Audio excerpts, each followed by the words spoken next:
brothers and sisters. This is Yeshua Said My Name. This video is going to be about a testimony that I received from a sister in Christ. Her name is Lana. I will not give out any last names right now unless I have her permission to do so later on. However, she did give me permission to share information that she sent me in an email, taking me up on my offer to those of you who would like to send me pictures from around the world, wherever you're from, of what's going on in prophecy or with the New World Order, Freemasonry in the churches, what have you. Lana sent me an email, and her name on YouTube is Aiming for the Kingdom of Heaven. So I thank you, Lana, for sending this in. She states to me here in an email, and after I read this, I will show you the pictures that she sent me as well. Not connected to your recent topics, but I wanted to pass on some information for any future projects that you may do on exposure. I live in Birmingham, England. I hope I pronounced that correctly. And travel about a lot. I go in a lot of our old churches as I like history. However, I never fail to see something ungodly, such as the green man popping up everywhere. There are usually many gargoyles too. Example, attached to one of my Tewkesbury Abbey, to the one in Tewkesbury Abbey. Anyway, I just wanted to draw attention to this picture. Check out the Baphomet style face and one of the stained glass window displays. I saw this immediately as I walked over to the display. I have attached a close-up on the bottom right window pane. I wrote to the artist who designed these in 2002 asking for further information on this piece without mentioning what I saw in it, and he has not responded. So I want to show you the pictures that she sent me that she captured in these churches. Let me bring this up for you here. Okay. This is a picture here of what looks like a gargoyle with its tongue sticking out. And she took that picture, and I told her, I said, if I'm correct, that's a pagan image of the false god Kali, spelled K-A-L-I. You'll see a lot of Hollywood stars with their tongues sticking out. The Empire State Building had lights recently, not long ago, where it showed this image of Kali on the Empire State Building, all lit up in lights with her tongue sticking out. So this is what this reminds me of. What is this doing on a church building? Another picture she sent me is this. She got the stained glass windows here, and what she showed me was what looked like on the bottom a Baphomet style head on the bottom. So I thank you for sending those in to me, Lana. I really appreciate it. Lana happens to be my mother's name. Very pretty name. I want to show you a couple of pictures that I found. This was a magazine that came to my home recently of a local Methodist church, actually. And remember, I've done videos in the past, maybe you don't. I might need to do a refresher on Freemasonry infiltrating the churches. There are deacons, there are Freemasons in the churches, there are treasurers, there are people in high places in the churches, which I believe most of the denominations now are the harlot daughters of Rome that Revelation speaks about. They've gone the way of Rome, they're kissing the feet of Rome, they're in bed with Rome, and if you teach on these things, you won't be liked by it, for it, even with many people within the churches. However, I caught this picture of a Freemasonic symbol.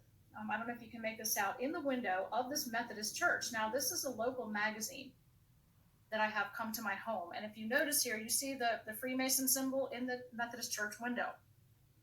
So, and in my posting there, I said, on my Facebook wall, I said, Freemasonry infiltrating the churches. It's been happening for years, and where are the leaders that will confront it? Not many. So pay attention as you look in stained glass windows of churches. You'll see these Freemasonic symbols there in their windows. They're not hiding anymore. These gargoyles that Lana took pictures of, they represent pagan deities. You'll see a lot of Freemasonic symbols in these churches. And, if you confront your pastor or your leaders about these things, my experience has been, as much as I love people in my church family, you either get ignored or you get tolerated or avoided altogether. However, I want to encourage you, if you are in a church where you notice Freemasons are in high places of leadership, teaching, their deacons, gently bring this to the attention of your pastor. If you get ignored or avoided like I did, maybe it's time to move on.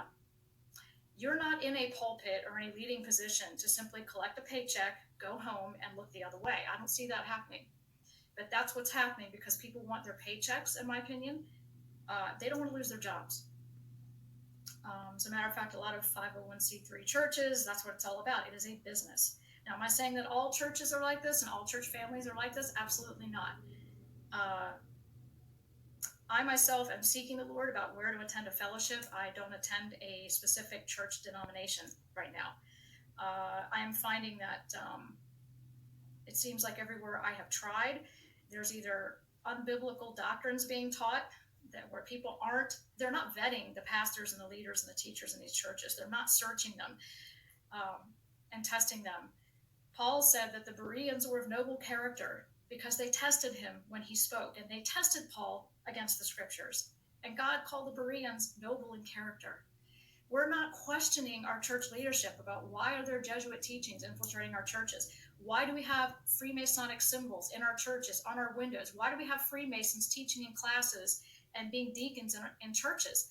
I mean, I've had several men pull me aside privately that know I do this channel, that were in a church fellowship that I belong to, told me people that were in high places that were deacons within the church and spoke to me privately and said, the only reason I'm here in this church right now, Angie, is because I'm trying to be a light. I'm trying to be a light where I'm at. Otherwise, I wouldn't be here. I just see it infiltrating like a virus. And this was prophesied to happen in the last days, yes. And you speaking out about it may plant seeds in the congregation's heart. Speak to people one-on-one gently. I'm not saying go out with, swords and, brandishing weapons against the church and exposing this. I'm saying go gently to people, your pastor, deacons, leaders, other members of the congregation, and start planting seeds gently at first about Freemasonry. What does Freemasonry stand for? What do they believe in? Why are they allowed to have teaching positions and deacon positions within the church? When you go into your church, if you fellowship in a church building, notice what they have in their windows. What kind of, are there Freemasonic symbols on their Bibles? There are a lot of occult, pagan, Freemasonic symbols even in churches. And I've just shown you that from a lady who was kind enough to send me these pictures from where she lives. So pay attention. We need to be as wise as serpents. We need to understand what's going on in this world right now and alert people to it. Expose it, Ephesians 5:11. Don't shy away from it. Don't say to yourself, well, no one will listen to me. They'll think I'm crazy. Okay, so they do. Whose judgment seat do you stand before anyway? The judgment seat of man or the judgment seat of Christ? Who will we answer to at the end with what we did with what we were given? People that don't have a good opinion of us, or Christ, who will one day say to you, Lord willing, well done, my good and faithful servant. You weren't afraid or ashamed to mention me before men and whisper, when I whispered in your ear, you proclaimed it from the rooftops. Well done, my good and faithful servant. Paul said it beautifully. If I am out to please men, I will not be a servant of Christ.